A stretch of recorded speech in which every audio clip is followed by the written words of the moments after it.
Yeah. Yeah. Okay. Okay, so let's begin our next round of the COVID-19 viewpoint series. Good evening to everyone who have joined us, and I'm sure there are many more going to join us today. So welcome again to the COVID-19 viewpoint series. Today, we have in our midst Mr. R Gandhi, the eminent central banker and ex-deputy governor of RBI.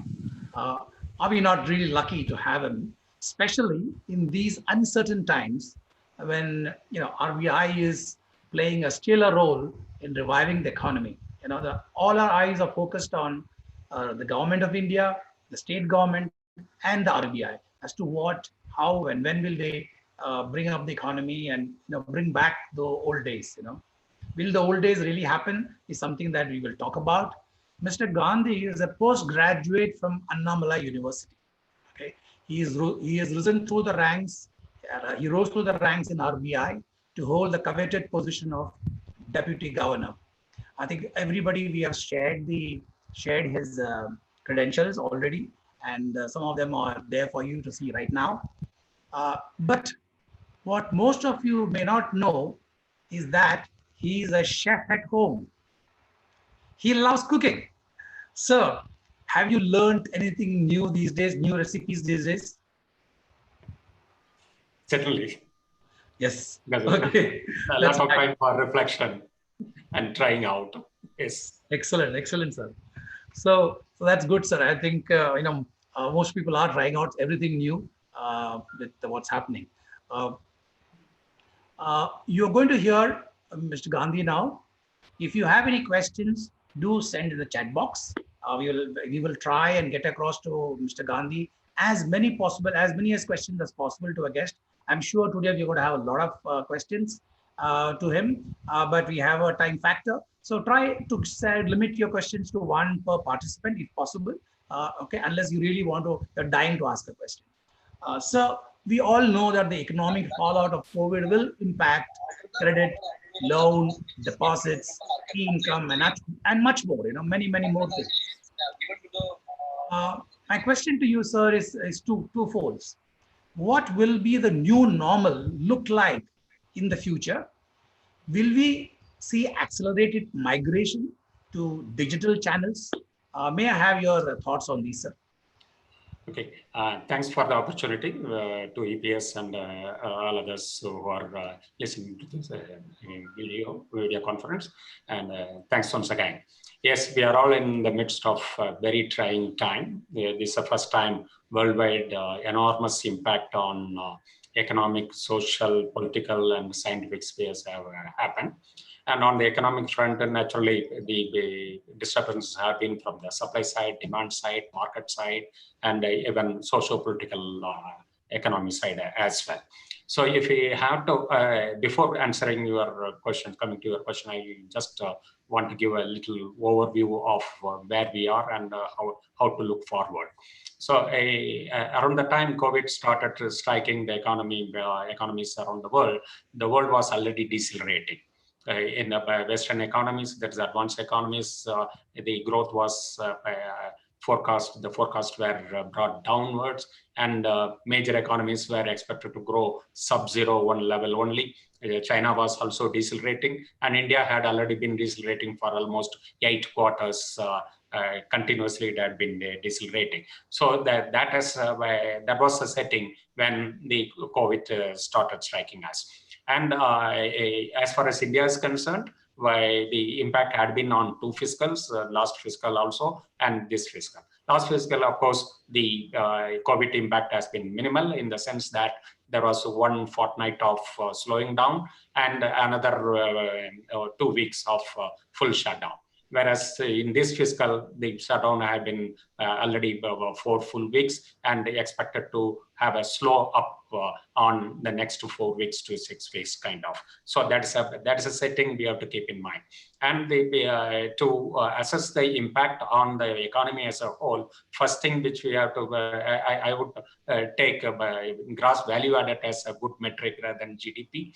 So the economy was expected to grow in the last fiscal at nominal terms to 182 or 185 trillion of rupees, of which if we shave off the impact of COVID, that is, as I said, that 2 weeks of full shutdown and 2 weeks of partial shutdown type. So it would have kind of resulted in a loss of value added of about, in my reckoning, it is about 2.5 lakh of crores of rupees.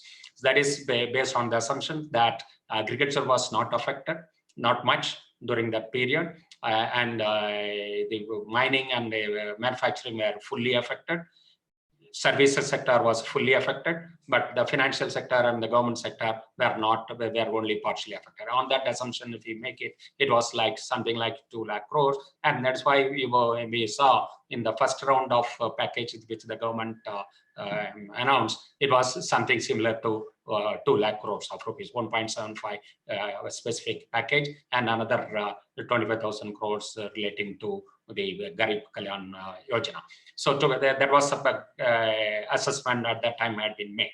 Now, during this fiscal, that is the current fiscal, already the entire April we have lost, and during May also we are likely to be having partial startup and partial shutdown. Especially the green and the orange zones will start working towards normalcy during the period, and the red zones, of course, will be faltering a little more. So if we keep that as roughly about 7 weeks of value added we have lost, if that is assumption, if we made, then the total loss of income for all together, it should be something around 6 lakh crores of 6 lakh crores of income. That is a rough thumb rule kind of estimate. We have to go by. This is the, as I said, it is a worst case scenario. We might have lost this high amount.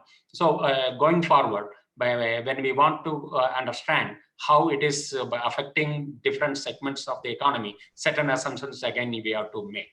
The reasonable assumptions, as I said, one is about when we are going to be lifting completely all the restrictions that obviously for red zones we have to think about getting back to full normalcy only in June, whereas other zones during May itself, they will at least officially the restrictions will be lifted.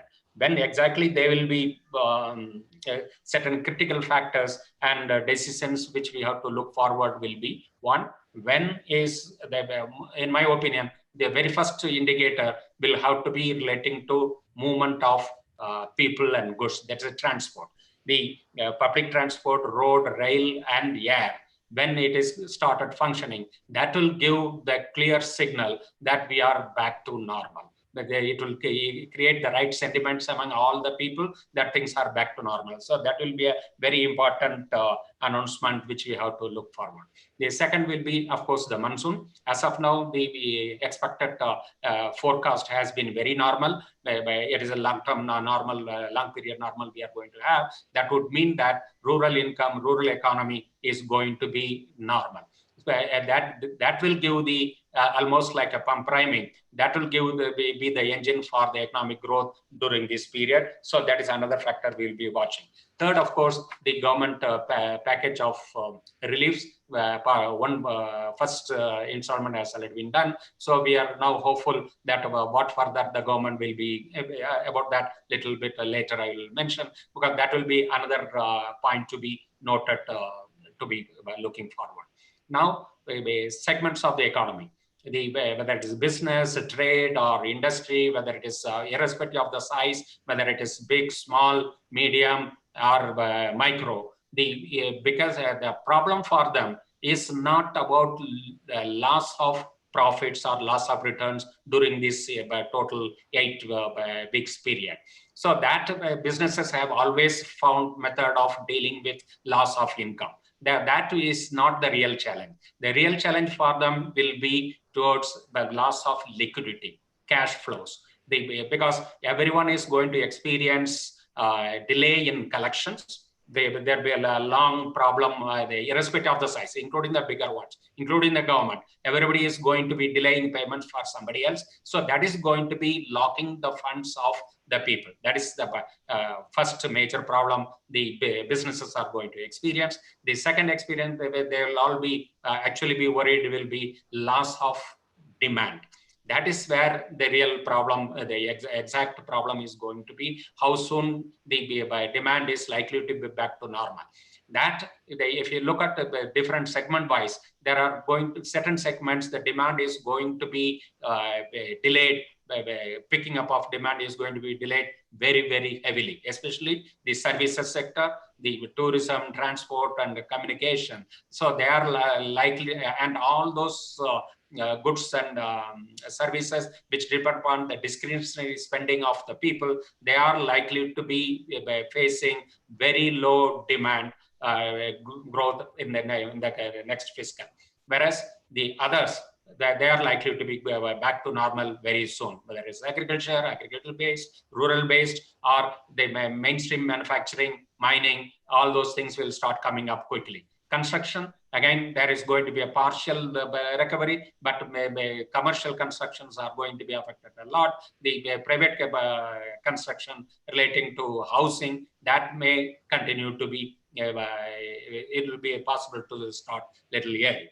Finance, yes, that is going to be, in my reckoning, there is going to be a very big demand for finance. Everybody is going to looking for support of additional finance, whether it is business or individuals. Business, as I told, that because all of them are going to experience the cash flow problem, collection problem, receivables problem, everybody will be asking for, expecting for additional working capital limits. So there is going to be a big demand for bank funding or NBFC funding or even fintech funding. So that's a way there is going to be high demand for finance. That is one aspect. The second aspect relates to individuals. Individuals, there is a segment which is personal service, whether it is professionals like doctors, lawyers, or other type of professional people, or even the blue-collared professionals like electricians, plumbers, taxi drivers, auto drivers, etc. All of them have lost income a full 8 weeks. So that income, it is a full, it is not just loss of revenue. It is actually their own full returns, they have lost it. So it is this group which is going to be experiencing real problem, in the sense that they are not like the migrant laborers, they are not like the destitutes, they are not like the bottom of the pyramid people who can depend upon government largesse, whether it is ration, availing ration items from the PDS, or availing Manrega and other kind of subsidies from the government. These are the people who had kind of self-employed. They had that satisfaction of being standing on their own legs, and they are the people who have been affected a lot, and their confidence is very shaken. They are all too proud to go back to government and ask for alms from the government. So these are the people who these people's demand is going to be like this, and because they have to maintain their standards of living, whether it is for food or expenses, household expenses, supporting their own children's education, whatever it is, they will be looking around for loans and credit. And that is where the big demand for individual personal loans are going to be on the upside. There, the one big immediate ready availability for them will be the credit card. Credit card outstandings in any case had been increasing for the past 3-4 years. It had been growing at 25% to 30% or even more. And in this fiscal, I would expect the credit card growth to be very, very robust and strong. Number one. Number two, all the fintech groups who were in the who are already had experience and already had established their credentials in terms of assessing the people's credit through alternate models. there will be again be demand, because for consumption expenses, these people will not be able to get any support from the mainstream financial sector, whether it is banks or even NBFCs. And that is where these fintech groups who are itching to, who have built up their capability to assess their creditability, and on that basis, the demand will be certainly increasing. So going forward in the financial sector, I do expect a very high demand for credit. That is the demand side. But about the supply side, within the financial sector, the financial sector mainstream, of course, is the banks, and the banks are not going to be very quickly gearing up to meet this kind of demand. They already had last several years there had been problems in terms of credit decision making. There is quite a bit of hesitancy on the part of the decision makers within various type of banks. And in the recent times also, despite RBI giving so much of additional liquidity, even 7 lakh crores of liquidity is coming back to Reserve Bank through reverse repo. That would mean that mainstream bankers will be very reluctant to be easily extending credit to the needy people. So it is going to be the shadow banking and the new entrants and the microfinance, because the microfinance, again, because they work at the bottom end of the pyramid, and all these people will definitely be, as I said, will be looking for additional credit lines to support their livelihood. And that is why this set of group of people are going to be the real demand-seeking, credit demand-seeking people, and they are likely to be growing. That's my initial response to your query. Thank you, sir. Thank you. That was really elaborate and really insight into the various aspects of the Indian economy. I had a question to that. Was do you see any acceleration in the way, or do you see a acceleration, a migration to digital channels, that we get more and more into digitized channels? Okay. Digital channel expansion has been happening in our country for several years. So that momentum will continue to be logging on. And if your question is that, are we going to have certain spurt in digital way of functioning across the entire spectrum of financial activity? Yes, because as I said, that the fintech and microfinance institutions, they heavily depend upon technology for rendering their offerings. So that part will certainly be increasing. But that does not automatically mean that's there is going to be a wholesome shift towards a digital banking or digital finance. Because the high end, even today, going forward also, for several period in the I won't expect in the short term at all that the digital finance is good enough for very large scale, absolute amount of transaction. There people will always, both on the demand side and the supply side, people would like to have personal interaction before the final call is taken. So that is why the lower the amount, lower the ticket size, whether it is credit or it is investment or it is disinvestment, payments, remittances, so long as the amount is going to be reasonably small, that set of transactions will certainly be moving towards a digital modes. But the higher the value, the confidence will still be beyond back to the traditional modes of transaction. So thank you, sir. Thank you. That was again very elaborate and good. So I had a query which was a little bit more on the youth of the country. I think this virus, all generations have had a kind of a rude awakening to the fragility of human life, conditions, and the wallets. But for the next gen, or Gen Z, as some people call it, the impact seems to be profound in terms of their education, their employment, savings, investment avenues, etc. What's your advice to the next gen because they are going to be the kind of people who are going to be most affected now, looks like, in the post-COVID era. What would be your advice to them? Okay, the Gen X who are going to be out of their academic stream and coming to job or business market. So what are the prospects for them? Yeah. Yes, in the current fiscal, their finding employment is going to be tough, because one big issue with most of the individual businesses or companies is that it is natural for them to be extra cautious in terms of expanding their whether it is employment or their infrastructure. Because having experienced the problem in the last 2 months, unless they see a very clear, committed demand increase, they are unlikely to be very quickly adding up to their roles, whether it is by employment or infrastructure or spending on capital expenses and other things. Whenever there is a cash flow problem, first casualty will always be capital expansion or capital expenditure.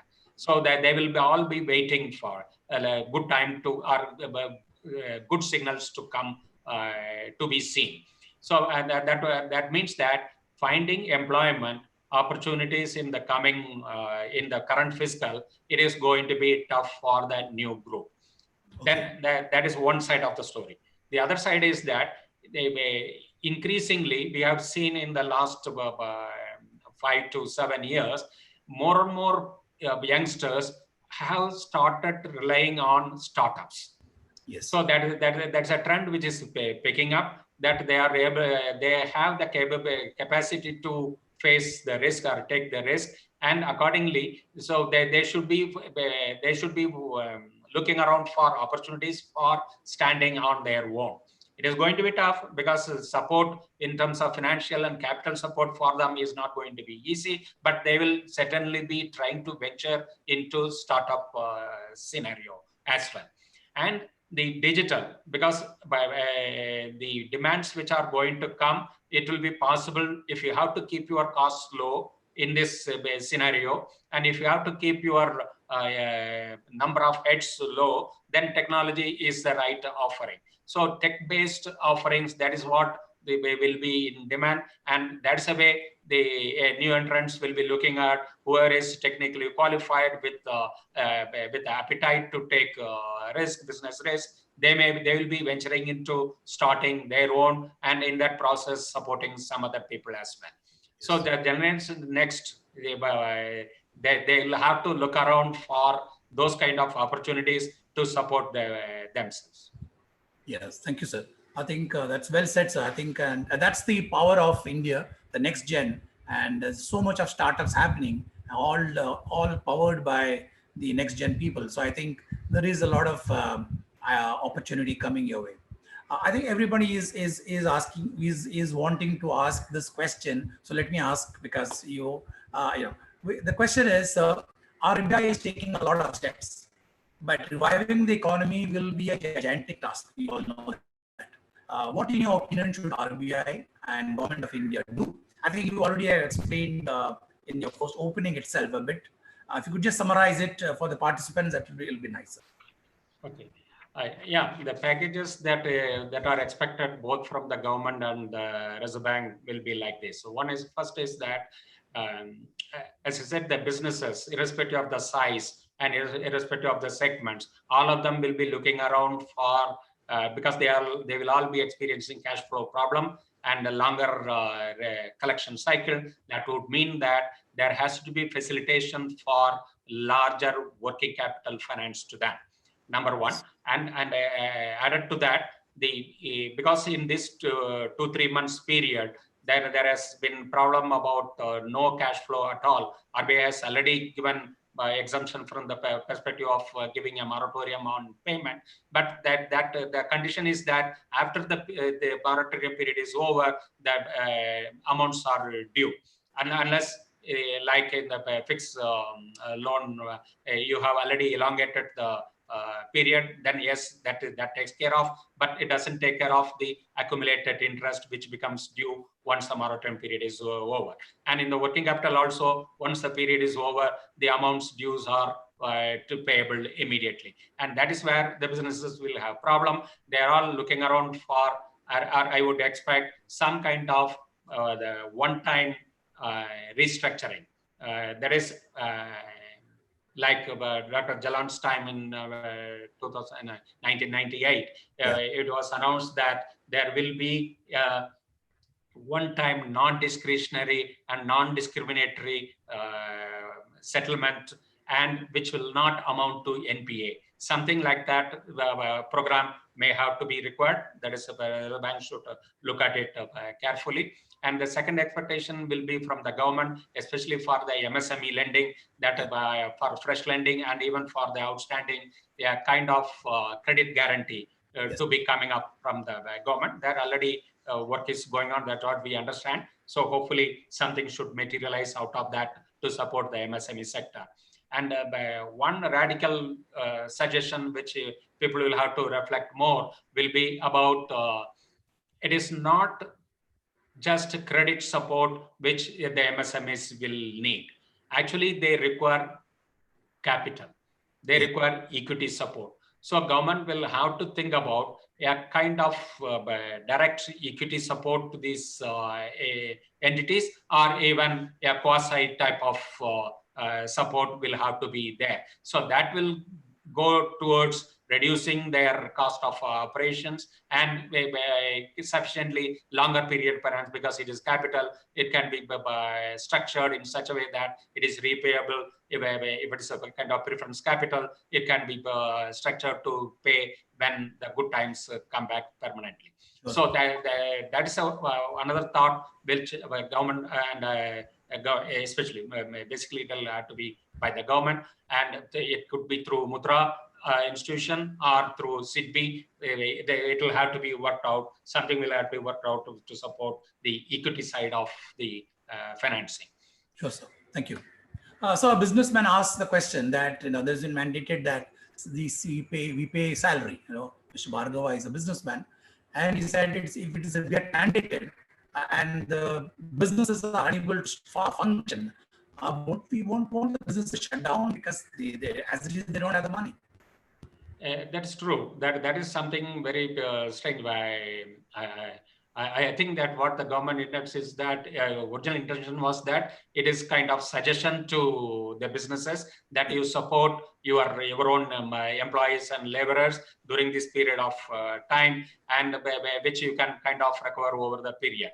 But by making it as mandatory, that looks little, definitely it is anti-business, because when the business have lost not just their profit, they have lost even the cash flow during this period. The turnover itself has been lost. So it will be very, very hard on their part to be giving money for the laborers. So the way the government had been expecting. There has to be some adjustment with regard to that, unless they themselves get a kind of long-term credit, a medium-term credit to meet these kind of outflows, then yes, it will be possible for them to meet such demands.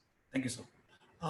Another question I have is from Mayur Shetty, and his question is that how should lenders deal with borrowers whose income has fallen short of levels required to cover payment of installments? So how do they go about it?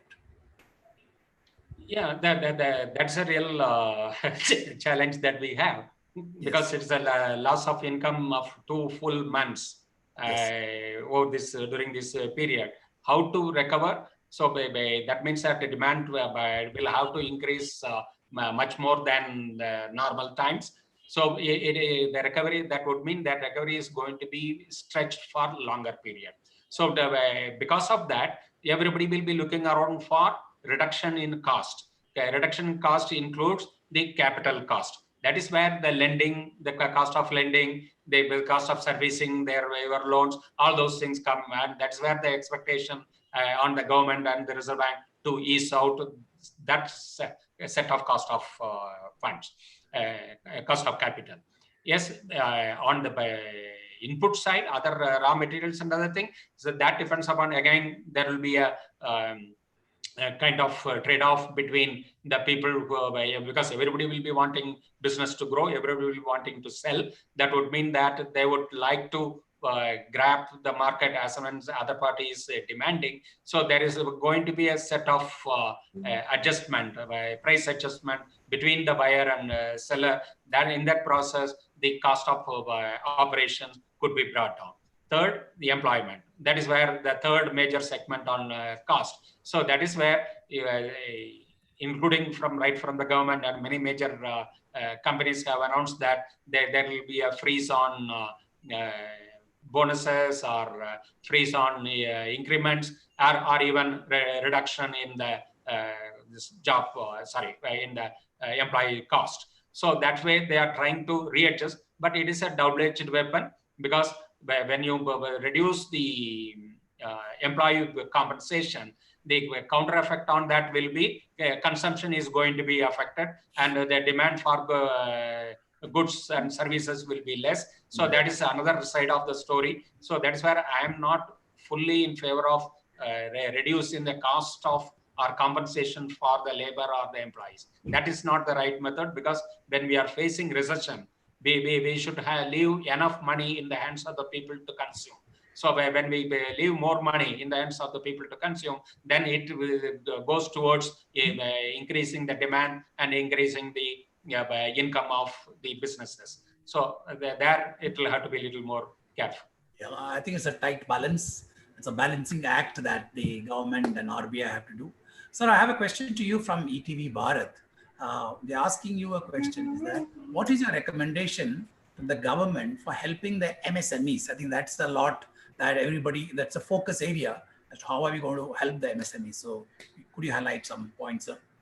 Yeah, MSME, very first expectation from the government is that it should give credit guarantee for the fresh loans for the MSMEs. That's the first thing, minimum thing, which the government should be doing. And the banks should have very relaxed standards in terms of assessing the working capital, the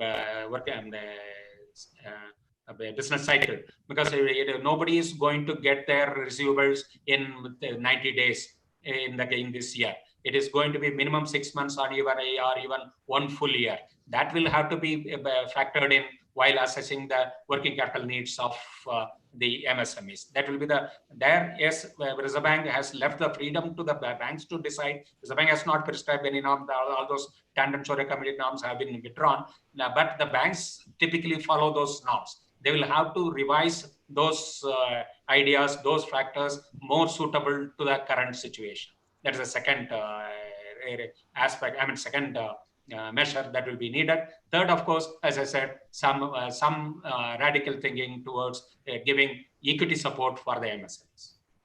Yeah, absolutely. I think I hope that's, I really like your answer, sir. Thank you very much. So one of the question that and it keeps coming up is on the digital currency. Because of COVID, it's like getting enhanced. Do you think India can shift on the currency usage?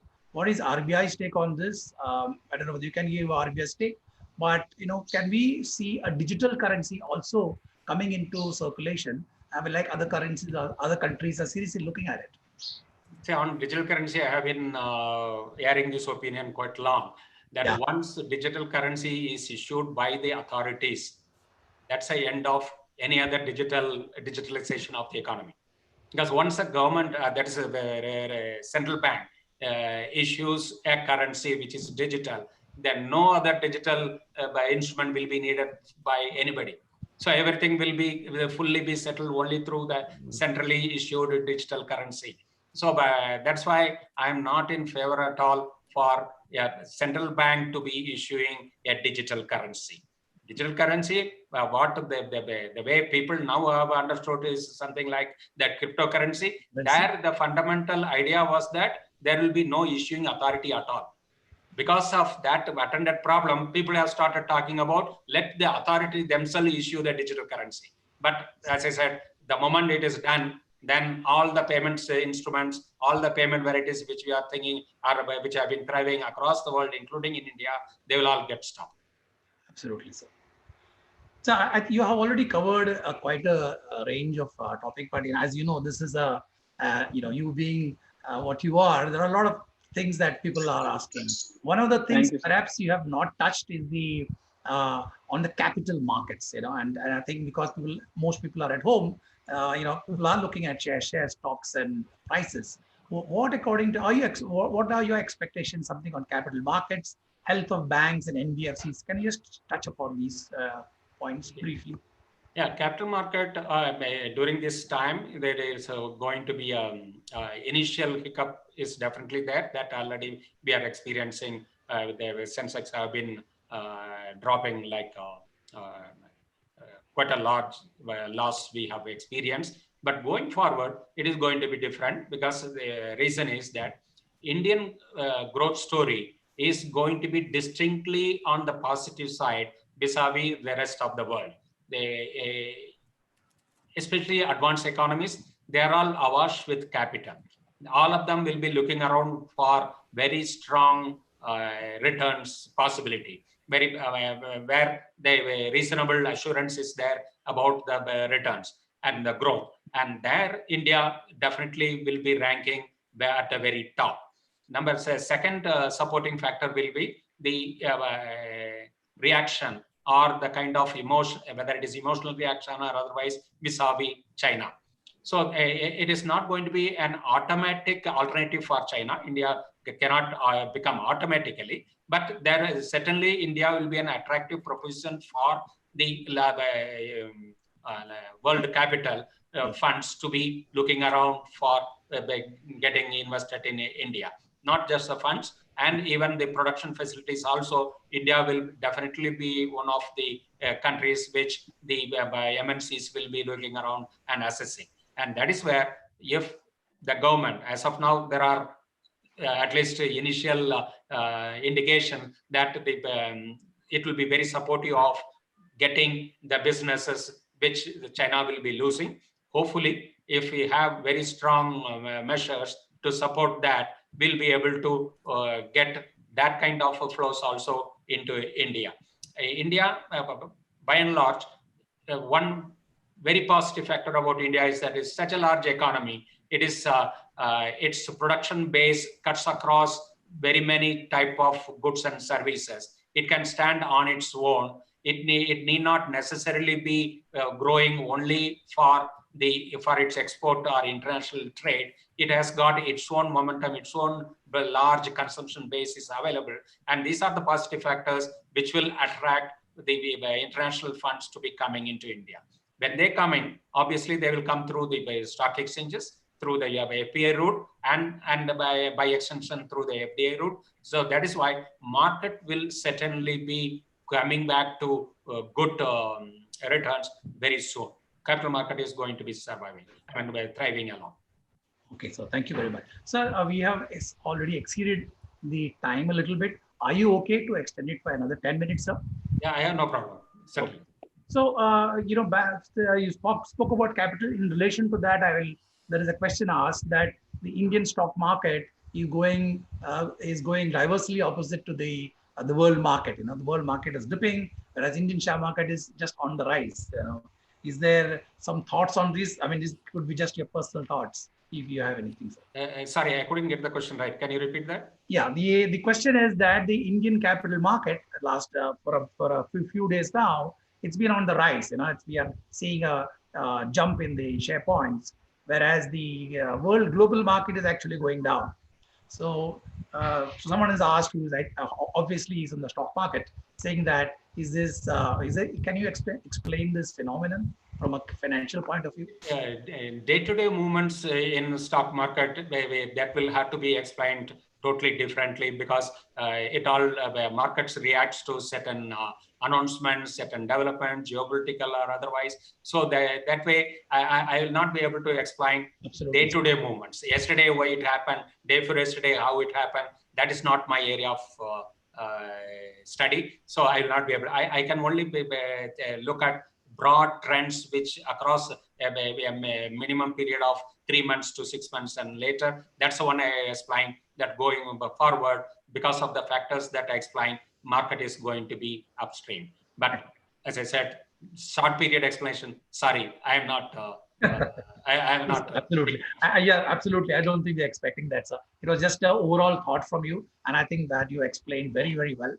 Going back to one more MSME comment that has come, because the MSMEs will not be are not functioning and will not be able to function at least for the next 2-3 months. Their ratings are going to take a hit. So, but bank credits come to them on based on the ratings.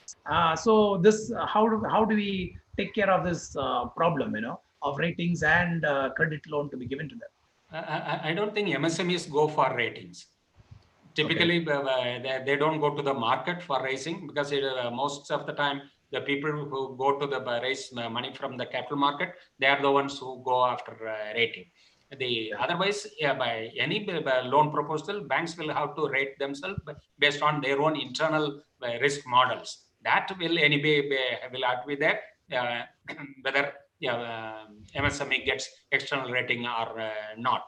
So that, as I said, that banks' way of functioning, and with their hesitancy of the track record of hesitancy in the last few years, bank funding, bank fund flow to MSMEs or even for large corporate in the current fiscal is not going to be sizable.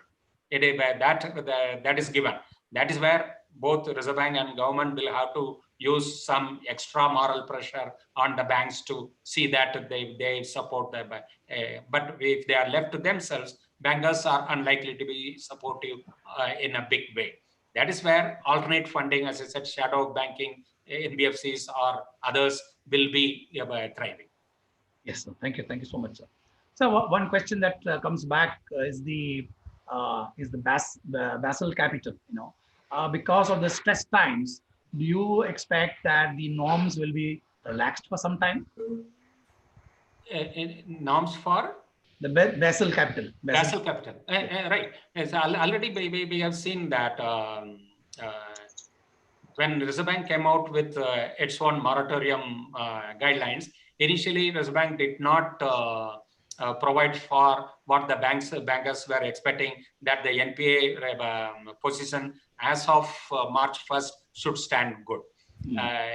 Reserve Bank had initial hesitation on that. Later on, we found that Basel themselves announced that there could be a standstill for that 3 months period. So Basel is also watching out the developments across the world, and they themselves are guiding modification of the Basel guidelines relating to credit norms. And further, because it is an international governance, and every country, including India, is a signatory to such norms, it will not be easy for Reserve Bank to simply go away from the norms. Further norms, even Basel themselves will be changing. Yes, that is what, as I said, they are also realistic. They are also factoring in developments across the economies and coming out with a further modification, we can hope. Okay, I have another question, which is like diverse from today. It's the age of WFH, work from home, and many companies are already started saying that that's the way to work, which means the cost of IT or other companies is going to come down dramatically. Will this have an impact on the commercial sector, the real estate sector? Will there be a direct effect on them? Here there are obviously one side of the story is that because people will not be will be required to work from home, and companies will also find it cost effective to enforce that, and in that process there will be less demand for working space. That is one side. The second side is that because this whole thing has been initiated because of COVID, dealing with COVID automatically means that there has to be social distancing. That would mean that even the way the people who will be working in offices, they will be required to be given more space per person. So that would automatically mean that some kind of negative effect of people working from home can be compensated by the increased space requirement for the people who will be working in offices. So there will be some trade-off between that. But yes, And it is not that wholeheartedly, wholesomely, all companies will be able to do all their work from work from home. That is just not feasible. During this lockdown period, because there was no alternative at all, everyone agreed that they will be doing it. But going forward, it is not going to be the norm. Yes, the people who are using technology to the core, tech companies, yes, there will be a possibility that work from home will be the norm rather than working from office. So that could be there. If the question was relating to only that group, yes, their demand for office space will be less. Yeah, I guess relatively office space will be less on demand, um, but I think overall it should remain there. And a question that has come is that wherever there is a company industries which do take credit from the banks, and there could be some way of some solution found, but there are those tiny micro SME units which do not borrow but have completely lost out in this period. What can be done for them, and what is your advice to such companies?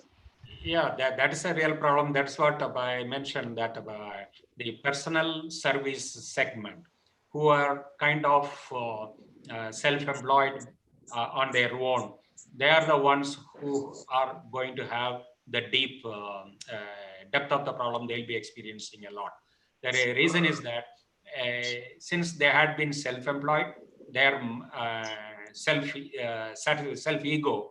is certainly on the high side. They will not be looking around for government support in terms of normal poverty related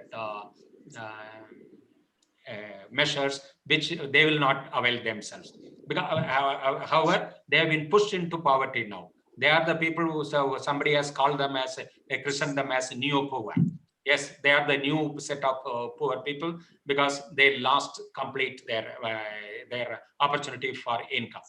Luckily, the loss had been, as of now, 2 full months income, and maybe another 2-3 months they will have lesser income only. But what will be possible, in my reckoning, will be these are the people who will be demanding, who will be hiking their service charges for whether it is electrician or plumber or taxi drivers, auto drivers. These are the people who when the normalcy returns, they are likely to be demanding higher compensation for their services.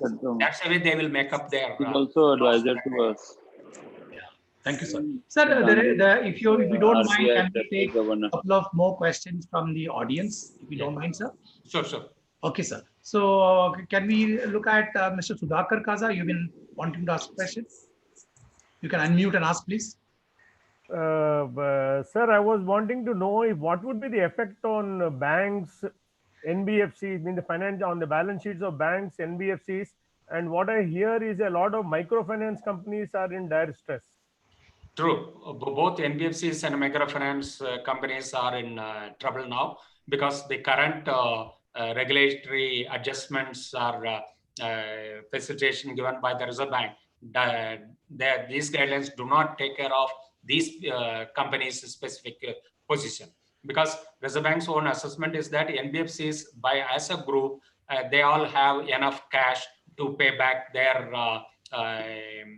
whatever they are due towards bank loans. So that is their assessment. That is they all have cash flows, cash reserves. So by which they want Reserve Bank wants them to utilize for paying up their for meeting their liabilities, rather than by giving them a special direct support. Whereas the NBFCs are demanding that cash reserves are also needed. There are individual companies have different companies are at a different position with regard to cash reserve, and that's why this whitewashing across all or branding all the NBFCs as a single type, that will not be correct. That's their argument. Looks like so far Reserve Bank has not yielded on that. Perhaps the Reserve Bank may have to make some adjustment towards that.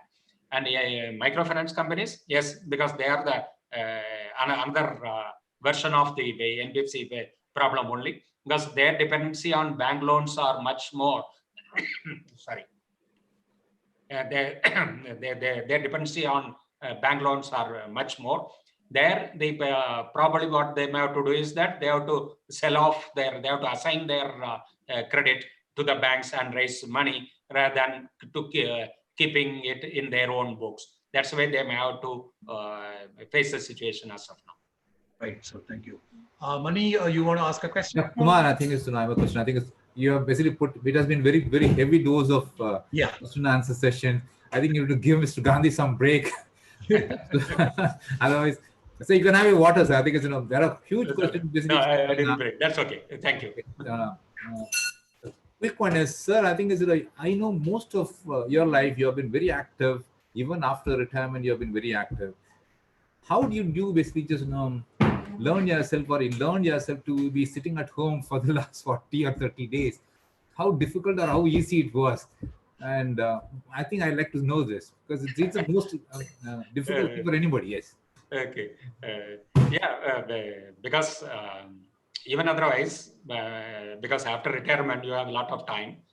So what typically I do is that occasionally, it is not that on a daily basis, occasionally I sit and look out at the data, because whenever a new set of data is published by Reserve Bank or government or any other authorities, I look over it, compare it, look back, and compare it with the previous period, and try to deduce certain trends or certain insights into that. So that is one way of constantly updating my understanding of the markets and the sectors, economy, finance, bank, etc. So that is one constant touch with figures. Because once you look at the data, every time you get a different insight. Because things are developing, evolving, you cannot just be sticking on to your old understanding. So you have to start asking questions. Why this data is like this? Why? What are the contributing factors? There, either you look around and to look for support for another set of data points, or you apply your logic and try to understand how these things could be explained. So that's the way I try to keep up with the developments. And during this period of COVID lockdown, yes, in addition to this kind of a little bit of intellectual exercise, housework is always there. I like cooking, so I do take part in cooking. Yeah, I did mention that right at the beginning. It'll be good to see. I think, I think, Mani, the point is that when you have a person as eminent as Mr. Gandhi, and there are going to be hundreds and hundreds of questions, I think these sessions will never end. So I think we have to put an end to this session. No, I like to add, I cook, both of you, I think you like cooking and Mr. Gandhi like cooking, but I don't know cooking. So I keep washing the utensils and sweeping. That's a better option to do. Thanks a lot. So thank you very much, sir. I mean, there is no end to the question that will keep coming. And I'm sure we will, with the demand that we have, we would request you to come once again, maybe after 2 days. Can I request all to unmute and give Mr. Gandhi a round of applause, please? I think this is wonderful having you here, sir. Yeah. Thank you very much. The best, sir, we can do to thank you, sir. And it has been, you have covered almost all the topics around finance and how things will be in future, including the next gen advices to them. So once again, my heartfelt thanks to you. Thank you all the participants who have come, and thank you participants for asking so many questions. It's so good to be so interactive. And I'm sorry, some of the questions I couldn't take because we really run out of time, and it's not fair that we keep extending the time. So thank you very much. I hope to see all of you in the next round of COVID special series, and I hope to keep gaining knowledge, and you participants can come in and have much more knowledge of in this series that we are conducting. Thank you so much once again. Thank you, KK. Thank you, everybody.